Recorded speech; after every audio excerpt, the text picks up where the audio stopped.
জয় কৃষ্ণকালী মায়ের জয়। আমি ত্রিশূলটা স্বপ্নে আদেশে পেয়েছি। প্রথমেই বলি, অনেকে বলেন যে ঈশ্বরের কথা বা ক্যামেরাবন্দি করতে নেই। দেখুন, আমার মতে বলে ঈশ্বরের কথা মানুষের কাছে পৌঁছে দেওয়াটাই ভালো। কারণ আমি আজকে মায়ের কথা ছড়িয়েছিলাম বলি অনেক মানুষ কিন্তু উপকৃত হচ্ছেন।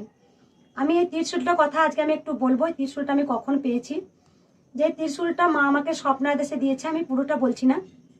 স্বপ্নাদেশে মা ত্রিশূলটা দেওয়ার আগে কিন্তু আমি অনেকে ভক্তকে বলেছি, এই যে মাটির শিবলিঙ্গটা দেখছেন, এই মাটির শিবলিঙ্গটা কিন্তু মা প্রথমেই আমাকে বলেছে, তুই আয় একটা তোর হাত দিয়ে শিবলিঙ্গ কর।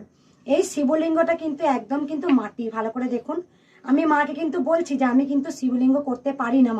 মা বলছে তুই মাটি নিয়ে আয়, দেখ ঠিক শিবলিঙ্গ হয়ে যাবে। তা আমি জানি না, আমার কিন্তু প্রথম কিন্তু মা ত্রিশূল দেয়নি। মা কিন্তু একটা জিনিস আমাকে দেবো সবসময় বলেছেন, স্বপ্নেতে বলতেন। আমি সেটা বুঝতে পারতাম, কি দেবেন কিন্তু জানতাম না।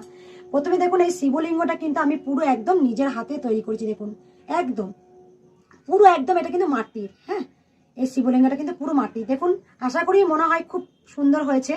যে শিবলিঙ্গটা বানানোর পর শিবলিঙ্গটা আমি বানিয়েছিলাম কোন দিন, যেদিন আপনারা হয়তো মনে থাকবে, দেখবেন সে চাঁদের মতো আকাশ, একটা চাঁদ আর তারা উঠেছিল একসঙ্গে। সেই দিন কিন্তু আমি সেই দিন আমি কিন্তু এই শিবলিঙ্গটা বানিয়েছিলাম।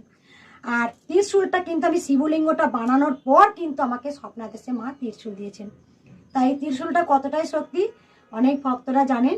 যে ত্রিশূলটা যেসব মানুষরা যা কোশ্চেন করেছেন, এই ত্রিশূলটা কিন্তু নাম গোত্র ফেলে অনেক প্রশ্নের উত্তর মা একদম সঠিক বলে দিয়েছেন। অনেক মায়েরা গোপন রেখেছেন, পরে স্বীকার করেছেন, হ্যাঁ মা, যখন ত্রিশূল ছুঁয়ে যে কথাগুলো বলা হয়েছে। তাই ত্রিশূলে অদম্য শক্তি। আমি এইটুকু বলবো, অনেকে কমেন্ট করেন যে ঈশ্বরের কথা না বলাটাই ভালো। আমার মতে মনে যে ঈশ্বরের কথা প্রচার করাটাই ভালো। কারণ এখনকার অনেক মানুষের ঈশ্বরের প্রতি বিশ্বাস, ভক্তি, শ্রদ্ধা উঠে গেছে, যে ঈশ্বর বলে কোনো জিনিস আছে। তাই দেখুন, শ্রী রামকৃষ্ণ, মা শারদা, তারপরে বাবা বামদেব, ওনাদের কিন্তু তখন এত ক্যামেরা ছিল না, অত নেটের যুগ ছিল না, কিন্তু ওনাদের কথাগুলো তো আমরা জানতে পাচ্ছি, কোনো না কোনোভাবে প্রকাশিত তো হয়েছে। তাই আমি এটুকু বলবো, যারা মায়ের খুব ভক্ত বা মাকে ভালোবাসেন, আপনারা প্রচার করুন।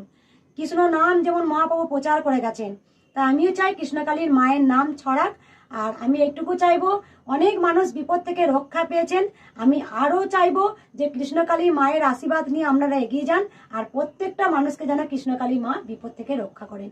তাই একবার মন প্রাণ ভরে বলুন, জয় কৃষ্ণকালী মায়ের জয়।